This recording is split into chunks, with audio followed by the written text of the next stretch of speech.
Hey everyone, Harry here to talk about, surprise, surprise, Rudy Giuliani refusing, basically, willfully not complying with court orders, and we are really far down the line.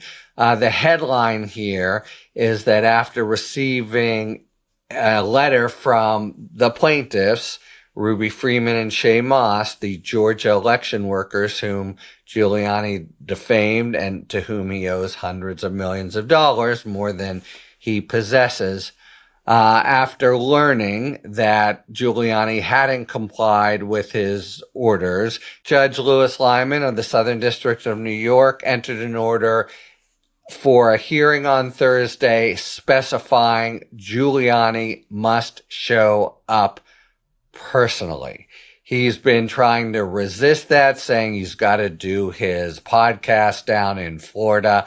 I don't think it's going to fly.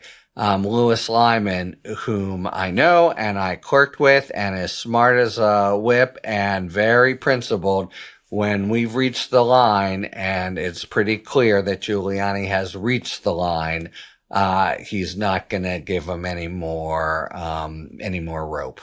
Okay, reviewing the bidding. You just have in Giuliani a sort of shell of a man, a formerly respected figure who's just made a decision to be a complete outlaw and just ignore the courts again and again and again. So you see on the one hand how someone who chooses to be a complete asshole and ignore what courts say can really string things along, but you also will see and are seeing already that eventually the judicial hammer does come down, and it's going to come down, I think, pretty imminently on Giuliani come Thursday. Well, look, it's already come down. So he, remember, jerked around Freeman and Moss for the longest time, then filed bankruptcy, then withdrew the bankruptcy,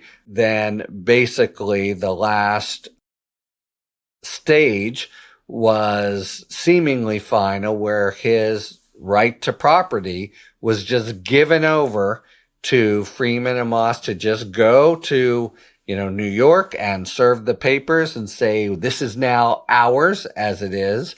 And same thing with bank accounts, same thing with some of the property down in Florida, though that remains subject to a legal skirmish based on a Florida law that says even debtor can keep a single home, and if it's his main home, and that's the argument with Giuliani. But the Freeman and Moss filed a report with Lyman yesterday.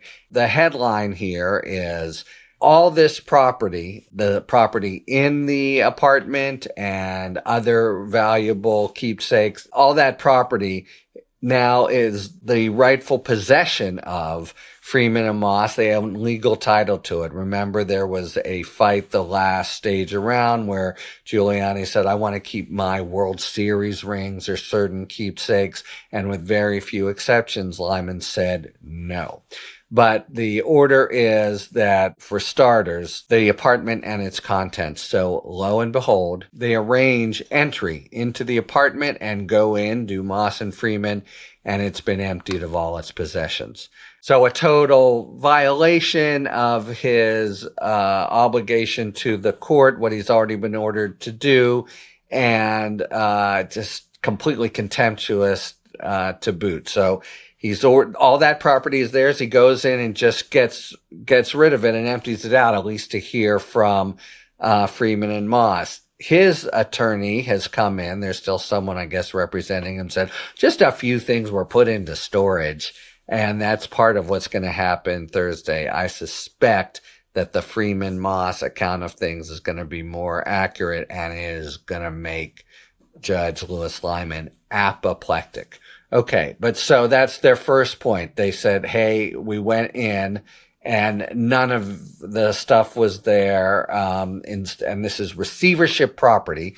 That is property that they now have legal entitlement over, they are receivers of. There were a few rugs and a dining room table. Otherwise, all the expensive things, the art and the like, had just been moved out. Sports memorabilia, expensive furniture, etc. Okay. When they found that out, they write Giuliani and basically get no cooperation, no response.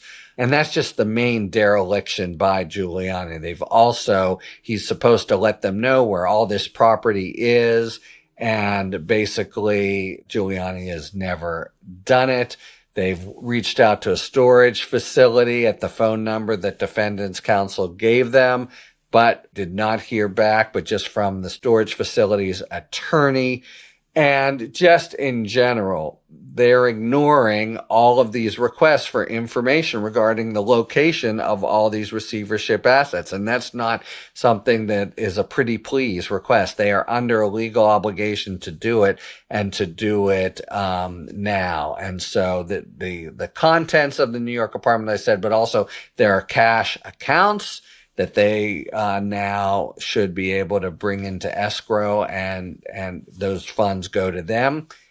No transfer has occurred, even though it was supposed to. Other personal property, no inventory, even though they're required to turn it over.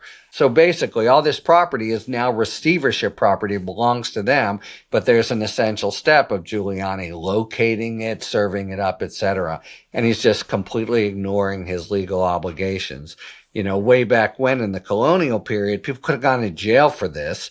We happily don't have debtor's prison, but certainly Lyman could put Giuliani in contempt, civil contempt, put him in jail until he complies with things, and that will be what's in the offing. But we really want to stay tuned for Thursday when, for starters, Lyman is likely to issue a scorching tongue lashing to Giuliani and have Giuliani personally try to make excuses, and he really has no cards to play. So it just gets uglier and uglier and uglier. And again, this is a formerly eminent, respected person in society who is just in the most sort of bottom feeder kind of way, just ignoring all his legal obligations. It will not end well. He's delayed it for a while, but it will not end well. Talk to you later. Thanks for tuning in. If you enjoyed this video and other Talking Feds content, please take a second to like and subscribe. Talk to you later.